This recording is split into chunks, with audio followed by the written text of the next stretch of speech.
সবাই যত চাপ এখন কি বলবো, আর এদের সব কেউ আসছে না, না সবাই দেখতে কাউকে পাওয়া যায় না। আরে দিদি নমস্কার। আরে নমস্কার, রাখুন আপনার নমস্কার, কি হয়েছে বলুন। আমি এলাকার মন্ত্রী। হ্যাঁ তো আমি কি করবো, আপনি আমার বাড়ির ছাড়া কেন চলে এসেছেন? আপনার বাড়ির চাপে এসছে, আপনাদের তো খবর নিতে হবে না? না না, আপনি যা করছেন বাপরে বাপ, আপনাকে আর এবারে ভোটই দেওয়া যাবে না। আপনার তো সব কিছু ঠিক আছে দেখছি, আপনার কোনো প্রবলেম হলে আমাকে চিঠি লিখে জানাবেন। হ্যাঁ আপনাকে সব চিঠি সলভ করে দেবেন। আপনাকে চিঠি লিখলে আপনি কিছু দেখেন, এই তো এখানে সব অবস্থা, সব জঞ্জাল হয়ে পড়ে আছে, একজন তো কাজও পায় না, কিছুই হয় না। তাহলে কি আপনি বলছেন আমায় ভোট দেবেন? না না, ওসব ভোট ফুট দেওয়া যাবে না। ভোট দেবেন না আমাকে জানান, এখানে না ফিলে ফেলে দেবো কি নিচে। আপনি আমার বাড়ির সাথে আমাকে শাসাচ্ছেন? দাঁড়ান, আমি আমার দাদাকে কল করছি। যাকে ইচ্ছা ডাকুন, আমি কি ভয় পাচ্ছি নাকি? এখানেই দাঁড়িয়ে আছি, কি করে হ্যালো? করে নি। হ্যাঁ দাদা, তুই কোথায় আছিস? দেখ না, আমাদের বাড়ির ছাদে এসে আমাকেই একদম শাসাচ্ছে। হ্যাঁ হ্যাঁ, তুই তাড়াতাড়ি আয়। হ্যাঁ হ্যাঁ, রাখছি। হ্যাঁ ডাকুন ডাকুন, হ্যাঁ, এসব হ্যাঁ, অনেক এসে লোককে আমি মজা দেখে করো। বসে আছি, হ্যাঁ, ঠিক ঠিক আছে? আছে, হ্যাঁ, ডেকে সব নেবো। ভয় ছুটবে এক্ষুনি।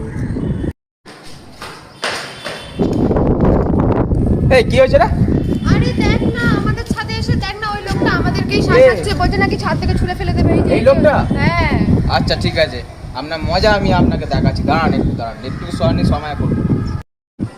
এই আপনি আমার বোনকে কি কি বলেছেন? আপনি কি একটা নেতাকে মারতে এসছেন এখানে? হ্যাঁ, মারার জন্য হচ্ছে না জিনিসটা। আপনি এখানে থেকে কি কি করেছেন, আর আপনি কোন দলের নেতা? আমি তো টিএমসির নেতা।